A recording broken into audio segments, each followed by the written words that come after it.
బాగి పిల్లల్ని స్కూల్‌కు పంపించటానికి రెడీ చేస్తూ లంచ్ బ్యాగులన్నీ కూడా ప్రిపేర్ చేస్తూ ఉంటుంది.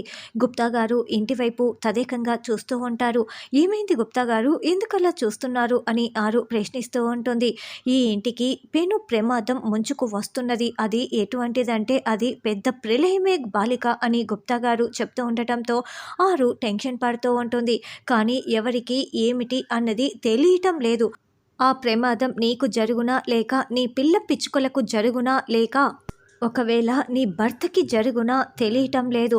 ఒకవేళ అతగాడికి కాకున్నచో నీ సహోదరికి జరుగునేమోనని పించుచున్నది అని గుప్తా గారు చెప్పటంతో ఆరు మరింత టెన్షన్ పడుతూ ఉంటుంది.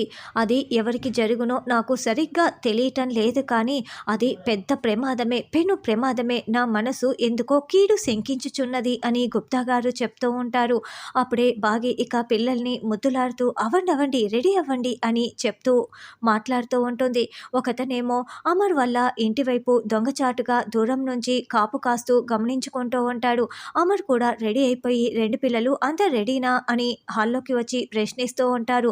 ఇంకోవైపు రణవీర్ ఒక లారీ డ్రైవర్ దగ్గర లారీ పెట్టుకొని మొత్తం ప్లాన్ చెప్తూ ఉంటాడు. ఇక బాగి, అమర్ పిల్లల్ని తీసుకొని కారు దగ్గరికి కబుర్లు చెప్పుకుంటూ వస్తూ ఉంటారు.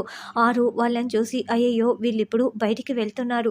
గుప్తా గారేమో పెను ప్రమాదం, ప్రళయం అన్నారు. వీళ్ళలో ఎవరికీ ఏమీ కాకూడదు అని అనుకుంటూ టెన్షన్ పడుతూ ఉంటుంది. ఇంకోవైపు రణవీర్ వీళ్ళందరూ బయటికి ఎప్పుడెప్పుడు వస్తారా? కారు ఎప్పుడెప్పుడు వస్తుందా? యాక్సిడెంట్ చేద్దామా? అని రెడీగా కాచుకొని ఉంటాడు. మరి అంజుని కాపాడబోయి మళ్ళీ బాగినే ప్రమాదంలో పడుతుందా అన్నది రానున్న ఎపిసోడ్‌లో తెలుసుకుందాం.